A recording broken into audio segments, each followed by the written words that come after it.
Panorama semanal. Hoy es domingo 29 de marzo. Estamos haciendo el programa inclusive fuera de cabina, fuera de los estudios. Justamente estamos aquí en una pequeña área de neurociencias, nuestras oficinas. Debido a esta situación un tanto distópica que está viviendo el mundo. Esa era una palabra, Ricardo, que utilizaba Wells y Huxley, dos, más que todos, escritores medio de ficción del siglo XX. Y se está haciendo realidad en el siglo XXI, en el 2020, estamos viviendo una pandemia que está creando una distopía a nivel mundial. Hay tres palabras que yo voy a manejar hoy. Es justamente con Ricardo, la distopía, la utopía y la retrotopía, que es la nueva palabra de Zygmunt Bauman. Porque la palabra clave que define de una forma, un monosílabo, una sola palabra que pueda definir lo que está pasando, la planteó Zygmunt Bauman hace muchos años. Era que vivimos un mundo ahora de incertidumbre, de caos. La palabra me recuerda porque Domingo en Off me dio la palabra clave. Me dijo: Héctor, en una epidemia, y ahí ya quiero introducir el tema, en una epidemia donde aproximadamente el 96-97% de las personas se van a recuperar, ¿por qué se crea este mundo catastrófico? Porque el ser humano se está enfocando en el 3%. Yo decía, bueno, eso es una figura, se llama catastrofización. Esa es una figura social en que el ser humano tiende a pensar lo peor. El problema está en que el pensar lo peor en este momento se llena de incertidumbre, porque no sabemos qué hacer.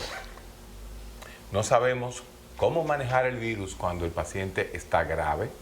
Tenemos una serie de protocolos que se están siguiendo. Se está hablando, y Ricardo la conoce, cloroquina, hidroxicloroquina, un medicamento que se usaba en la malaria, se usa totalmente en la malaria y para enfermedades reumatológicas, y la acitromicina, al igual que una serie de medicamentos biológicos. Pero realmente, y ahí es que quiero entrar a mis compañeros, que estamos los tres aquí hoy, es la palabra incertidumbre. ¿Cómo ven la situación?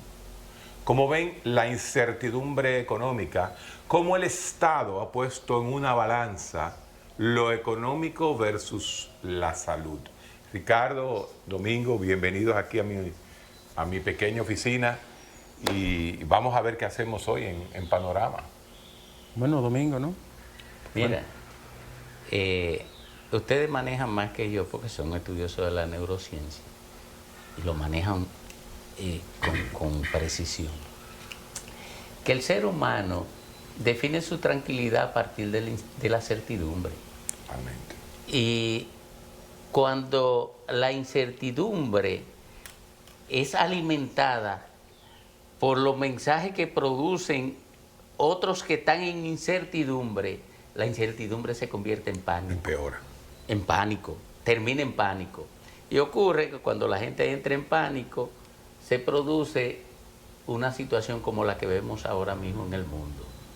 Porque es una incertidumbre que surgió en China cuando descubrieron un virus que en la ciencia médica no estaba ni entrenada para manejar, ni tenía respuesta química para envenenarlo, para matarlo. Entonces, esa incertidumbre que surge en China alimenta otra incertidumbre que se genera cuando el virus llega a Europa. Y es el cuadro que tenemos replicado aquí en Latinoamérica y en todos los confines del mundo. Bien, nosotros hemos decidido hacer este programa fuera del estudio, precisamente como dice Héctor, y hacer una reflexión sobre esto, tratando de llevar un mensaje además de aliento, que tenga certeza, como ustedes señalan, que tenga certidumbre, no incertidumbre.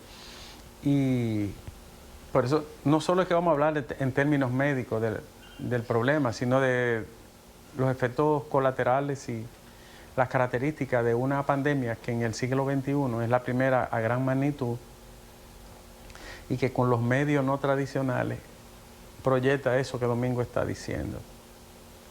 Bauman recoge la palabra distopía junto con retrotopía y con melancolía. Y mezcla todas esas ideas para explicar el miedo líquido. Así mismo, el miedo líquido. El miedo líquido. Y lo mezcla con otra de una de sus series que se llama Extraños llaman a la puerta. Me encanta, como estamos en un patio precioso, oye los gallos. Hace falta eso. Los gallos están cantando. Ellos están en certidumbre. Eso sí es tan cierto. Porque eso sí no tiene conciencia de nada, que no sea picar el maíz y reproducirse. Así es. Pero nosotros tenemos el don del nous. El nous o nous, Platón lo asimila a alma. Y alma sensible. Así mismo. Alma sensible, lo que ustedes los psiquiatras y los expertos en conducta llaman hoy psique. La psique, el área psíquica de nosotros, que es lo que nos hace maravilloso y nos hace destructivo al mismo tiempo. Porque esa misma psique que construye la información, la vacuna, el medicamento, el hidrocloro... La hidroclorotiazina. Tiazina, la quinina, ese mismo el que se acaba en una red y te pone un mensaje falso y mentiroso y te dice que acaba de producir una catástrofe. Que hay, o sea, esa misma mente es la que produce todo esto. Lo que quiero señalar, haciendo un resumen de lo que ustedes dijeron, es que, Domingo, el cerebro está demasiado entrenado para creer y demasiado poco entrenado para pensar. La palabra es convencerse. El cerebro debe convencerse para seguir manejando sus funciones vitales. El cerebro tiene que convencerse de que el camino está seguro para él poder seguir avanzando. Sí. Por eso creer y convencerse es casi para nuestro cerebro, desde el punto de vista biológico es lo mismo. Decía, y estamos incrédulos ahora. Decía Gadamer que esta semana en la obligatoria aislamiento he terminado un texto de Gadamer y decía él que reflexionar es pensar lo conocido. Claro. Pero que lo conocido da mucha brega a veces. Por ejemplo, ahora nosotros nos estamos enfrentando a un virus que genera un problema desconocido. Y por eso es que tiene todo este habituallamiento de situaciones de incertidumbre, incredulidad, mitos, falsedades, historias incompletas, medias verdades, mentiras y todo eso. ¿Cómo es posible que en un mundo cibernético como estamos, un mundo digital, un mundo que tiene una sonda que te la manda a Plutón, un mundo que un satélite agarra y con un cohete que vale $40,000 te lo tiran a un talibán y lo matan? De una Sin pantalla. embargo, De una explosión. ¿Cómo es posible en un mundo donde un avión va a la velocidad del sonido, un pequeño virus, la mutación, porque el coronavirus se conoce, los coronavirus son los más famosos que hay. Nosotros tenemos coronavirus en nuestro cuerpo ahora mismo, pero la mutación de un coronavirus más, y ahí sí viene tanto el mundo líquido de Bauman con el mundo neurológico, como le diría Byung-Chul Han. Señores, es que cada muerte, cada enfermo, cada moribundo, cada tragedia es multiplicada en las redes. Las redes están solamente trabajando en eso y nosotros tenemos una hiperinformación que no nos lleva a la certidumbre, nos lleva a la incertidumbre. Por eso, definitivamente, Ricardo y Domingo, hay que aceptar que lo único que puede parar la pandemia, disminuirla, retardarla y esperar que la ciencia haga su trabajo es la cuarentena. Esta cuarentena, el aislamiento. este aislamiento interpersonal es lo único, señor. Hoy es domingo, ya tenemos una semana completa, ¿no? Con un toque de queda que empieza a las 5 de la tarde. Es lo único que puede parar esta epidemia. Algo que yo siempre he dicho, lo estoy manejando desde hace 2 meses, y en un momento me dijeron, no, eso es irresponsable decir eso. No, ese sol que está ahí atrás, ese calor que está ahí atrás, definitivamente disminuye la velocidad de contagio. No es cierto que la contagiosidad de un virus pesado, porque el virus es pesado, es igual a 31, 32 grados centígrados que a 10 grados centígrados. Entonces, nosotros como país tropical, nosotros como un país que tiene sol todo el tiempo, debemos esperar que nuestra contagiosidad no sea tan agresiva, quizás como en los países que están por encima del trópico de Cáncer, o sea, los países templados. Pero la palabra sigue siendo, Ricardo y Domingo, que fuiste tú que hablaste la palabra, esta incertidumbre de nuestra vida, esta incertidumbre, como diría Heidegger, también nos da en el bolsillo. Y cuando tú combinas la incertidumbre de vida con la incertidumbre de futuro, sí, yo quedo vivo, ¿y qué va a pasar con el país? ¿Qué va a pasar socialmente en esta nación en las próximas 2 semanas? Mira, curiosísimo es esto. Cuando el ser humano, el hombre primitivo, se veía amenazado por algo, por un animal más fuerte, o acudía al árbol o acudía a la cueva. Que eso es instintivo. Y era instintivo porque el hombre primitivo no tenía el desarrollo cerebral que tantas veces han explicado aquí Héctor y Ricardo, que tiene el hombre actual, el hombre de la posmodernidad o el hombre de la sociedad líquida o del mundo líquido. No tenía ese desarrollo. Ahora, nosotros con la cuarentena hemos regresado a ese nivel de primitivismo. La retrotopía de Zygmunt Bauman. Sí. ¿Por qué hemos regresado? Porque todavía no tenemos la respuesta a la amenaza creada por la ciencia, que es la garante de la cohesión social y de la práctica social colectiva. ¿Por qué? Porque esa misma ciencia crea unos códigos de respeto a la vida, que crea unos códigos de convivencia y la praxis misma del ser humano. Ahora bien, ¿qué ocurre ahora? Nosotros tenemos que asumir actitudes con un sentido práctico de autoprotección.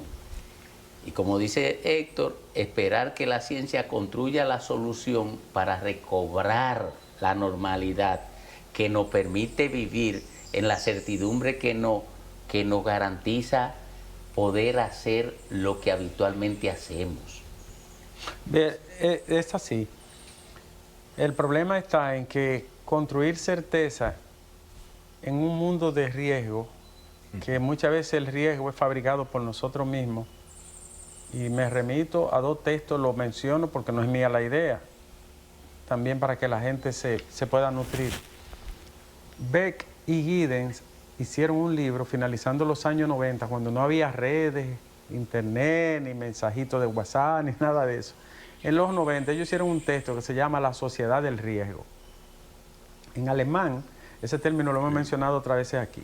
El Risikogesellschaft es la sociedad del riesgo. Ahora, dentro de esa sociedad del riesgo había un riesgo natural, un fenómeno natural, un virus, por ejemplo, como este, una catástrofe, un ciclón, un terremoto. Esos son riesgos permanentes, o una guerra. Ahora, dentro de ese campo de lo actuarial, del riesgo, Héctor, y de la seguridad, había un riesgo que lo construíamos nosotros. Y uno de esos riesgos se lo atribuían a eso que tú señalas. La tremenda corriente huracanada de los medios de comunicación que multiplican exponencialmente los mensajes, a veces desdoblándolo, a veces desnaturalizándolo y otras veces nublándolo por completo. Universalizan el problema. Sí, esa es una característica que tiene la constelación de Luján, no la de que hizo la imprenta, ¿verdad? Entonces, ¿qué es lo que estamos diciendo con esto?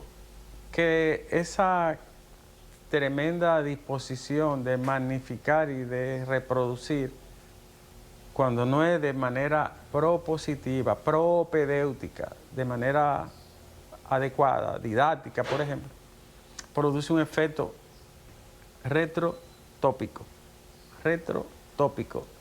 hacia atrás y al revés. Hoy, la sociedad del riesgo afecta mercado, Bueno, afecta salud, afecta comportamiento grupal. Ustedes han visto cómo la gente reacciona cuando está en un grupo, por ejemplo, que van a llevarle comida o algo. La gente cree que se acabó. Hay productos de las farmacias que lo agotaron. eso Por no- ejemplo, el que tú dijiste, la quinina. Bueno, ese es justamente el tema que yo iba a Lo- poner se lo llevaron. en el próximo capítulo. Estamos viviendo en una sociedad tan líquida, tan de riesgo y tan tan, vamos a llamarla así, negando la norma, me explico, que cualquier cambio abrupto de una conducta te crea una crisis. Señores, a mí, ustedes lo escucharon, el audio donde yo decía que el agua tónica, decía, mami, bébete un agua tónica. Esto salió, señores, y se acabó el agua tónica. ¿La agotaron? Se acabó la hidroxicloroquina. La quinina. Se acabó la quinina. El nombre comercial, Aralén. Lo acabaron. Se acabó todo. ¿Ustedes saben por qué? Porque este mundo líquido baumiano no tolera las crisis. Las crisis desequilibran inmediatamente a la sociedad. Agotaron la cuestita esta del alcohol de la mano. Manitas limpias, se acabó. El alcohol, se acabó. El jabón de cuava, se acabó. ¿Qué quiere decir eso? Que no estamos acostumbrados, no queremos vivir, negamos las crisis. Domingo, el isopropílico del Todo del se acabó. 70%, el alcoholcito ese, de Después- inyectar. Después de esta pausa, vamos a seguir buscando ideas realmente sobre esta incertidumbre, porque hoy es domingo, nos queda otra semana más de espera. Pero otra incertidumbre. semana al menos, Mínimo. mínimo.